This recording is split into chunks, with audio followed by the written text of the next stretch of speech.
So the January 6th committee has Kevin McCarthy in a trick bag. And the committee has actually set things up in a tactically shrewd way. Let's talk about that. Because justice matters.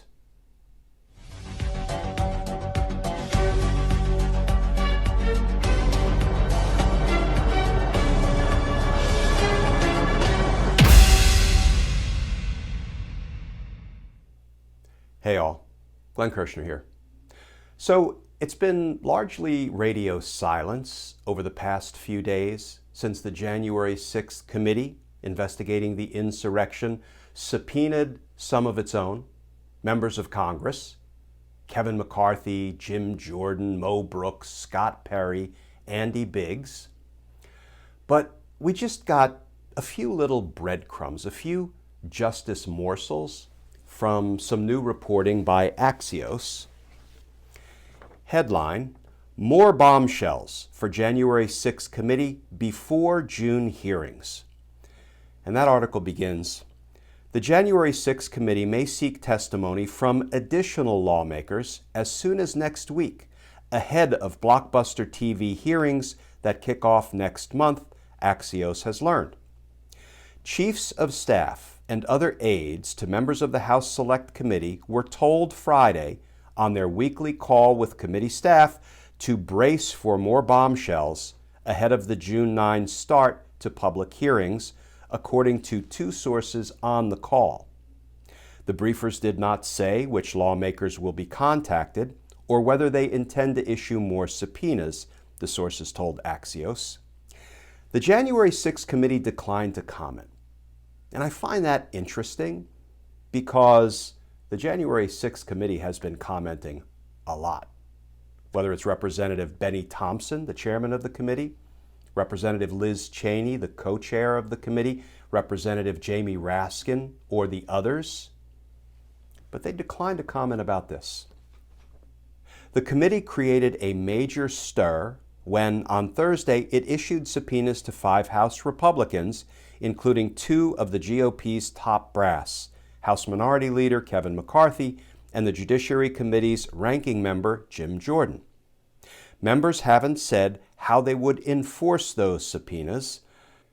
I kind of like inherent contempt of Congress myself, where the sergeant at arms for the House of Representatives goes out, takes the witness who is in contempt, who's committing a crime, into custody, and detains the witness until the witness purges the contempt and testifies. That's how you compel a contemptuous witness to testify.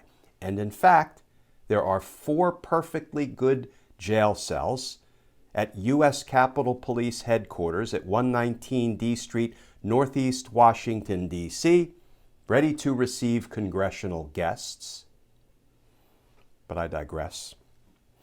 Representative Jamie Raskin, a member of the committee, told Axios on Thursday that the fact-gathering process will continue through the hearings.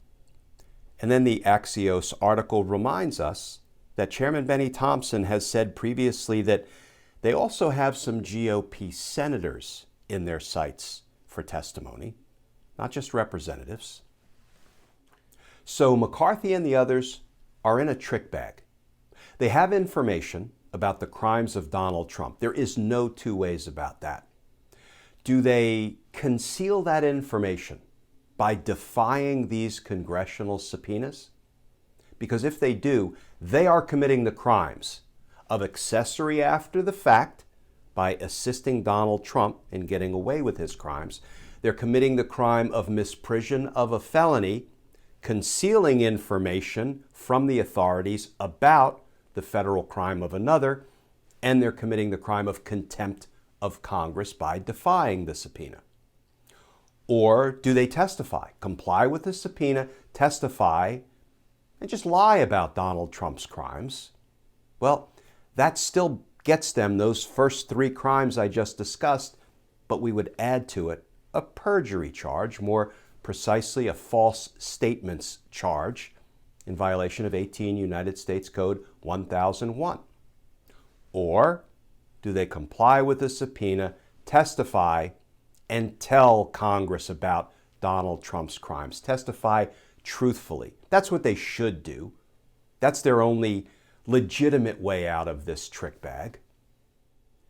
You know, as a former career prosecutor, I really appreciate the way the January 6th committee has set this up tactically.